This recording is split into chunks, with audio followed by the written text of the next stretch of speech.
Hé meuf, je trouve que tu déchires grave. Je te demande pardon, est-ce que quelqu'un a perdu son enfant?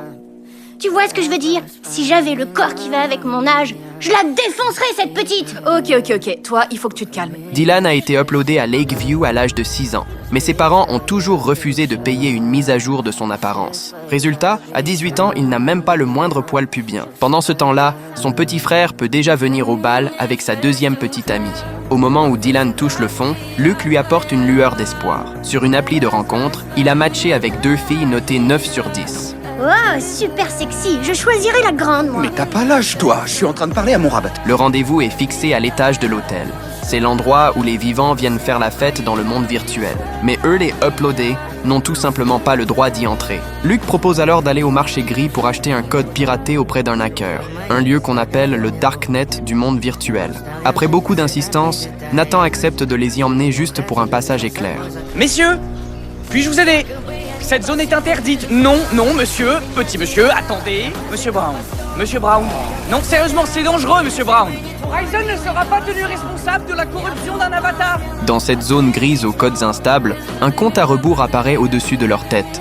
Luke explique que c'est un système de traçage. Si le décompte atteint 0 avant qu'ils ne retournent dans une zone autorisée, le système les considérera comme des erreurs de données et les supprimera. En franchissant une vieille porte métallique, un marché noir souterrain au style cyberpunk se dévoile sous leurs yeux. Ici, les transactions les plus absurdes s'enchaînent. 2 cracks pour l'ascenseur de Lakeview. On veut s'éclater avec les vivantes, hein? Je rajoute un antivirus pour être tranquille. Tu pourrais faire vite, on est à la bourre, là. Je peux aller faire un tour. Allez, je pourrais jamais en voir plus de toute ma vie. Nathan emmène Dylan se promener entre les stands. Un service de hacker attire soudain son attention. Il peut pirater la caméra du téléphone des vivants. Nathan en profite alors pour observer les déplacements de ses anciens partenaires commerciaux. Hein? Qu'est-ce qu'il compte faire? Il reste 12 minutes, il faut qu'on se tire d'ici. Et où est-ce qu'il est, Dylan? Oh merde. Il était juste là. Dylan? Sérieux, j'arrive pas à croire que ton ange t'ait fait confiance. Dylan!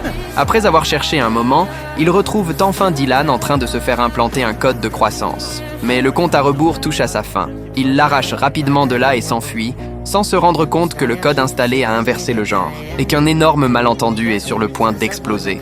Foncez! Les gars! Allez,